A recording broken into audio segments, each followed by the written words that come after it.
ଯେହେତୁ ସଣ୍ଡେ ଥିଲା, ହାତରେ ମାଛକୁ ଧରେଇ ଦେଇ ହଜବେଣ୍ଡ କହିଲେ ଯେ ସେ ମାଛ ଆଳୁ ଝୋଳକୁ ଛାଡ଼ିକି ଆଜି କିଛି ମାଛରେ ନୂଆ ଆଉ ଜବରଦସ୍ତ ବନାଅ।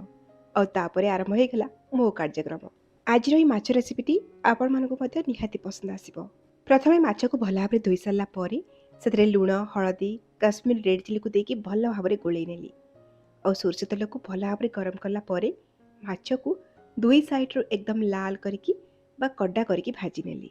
ଏଇଭଳି ସବୁ ମାଛକୁ ଭାଜିକି ଗୋଟେ ପ୍ଲେଟ୍କୁ ରଖି ସାରିଲା ପରେ ଗୋଟେ ମସଲା ବନେଇଲି। ସେଥିପାଇଁ 14-15 କୋଲା ରସୁଣ, 1 ଇଞ୍ଚର କଟା ଅଦା, ଶୁଖିଲା ଲଙ୍କା 3-4ଟା, ଅଧା ଚାମଚ ଗୋଟା ଗୋଲମରିଚ, ଗୋଟେ ବଡ଼ ସାଇଜ୍ର କଟା ପିଆଜ, ଗୋଟେ ମିଡ଼ିୟମ୍ ସାଇଜ୍ର କଟା ଟମାଟୋକୁ ଦେଇକି ଦରଦରା କରିକି ବାଟି ନେଲି।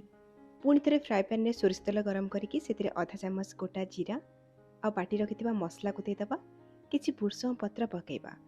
ଅଧା ଚାମଚ ହଳଦୀ ଗୁଣ୍ଡ, 1 ଚାମଚ କାଶ୍ମୀର ରେଡ୍ ଚିଲି, ଗୋଟେ ବଡ଼ ଚାମଚ ଧନିଆ ଗୁଣ୍ଡ, ଗୋଟେ ଛୋଟ ଚାମଚ ଜିରା ଗୁଣ୍ଡ, ସ୍ୱାଦ ଅନୁଯାୟୀ ଲୁଣକୁ ଦେଇକି ଭଲ ଭାବରେ ମସଲାକୁ ଗୋଳେଇ ସାରିଲା ପରେ କଭର କରିକି ଲୋ ଫ୍ଲେମ୍ରେ 5-6 ମିନିଟ୍ ପାଇଁ କଷି ନେଲି। ମସଲାକୁ ଭଲ ଭାବରେ କଷିବେ, ଟେଷ୍ଟ ବଢ଼ିଆ ଆସିବ। ମସଲା ଭଲ ଭାବରେ କଷିଗଲା ପରେ ବା ତେଲ ଛାଡ଼ିଗଲା ପରେ ସେଥିରେ ଆମେ ଗୋଟେ ଛୋଟ ଗିନା ପାଣି ଦେଇଦେବା। ଆଉ ତାପରେ ଗୋଳେଇ ନେବା। ହାଇ ଫ୍ଲେମ୍ରେ ଗୋଟେ ଫୁଟା ଆସିଲା ପର୍ଯ୍ୟନ୍ତ ଫୁଟେଇବା। ଫୁଟିଗଲା ପରେ ଭାଜି ରଖିଥିବା ମାଛକୁ ଦେଇଦେବା। ଆଉ ତାପରେ ସେଥିରେ ଗୋଟେ ବଡ଼ ସାଇଜ୍ର ପତଳା ପତଳା କରି କାଟିକି ପିଆଜକୁ ଦେବା।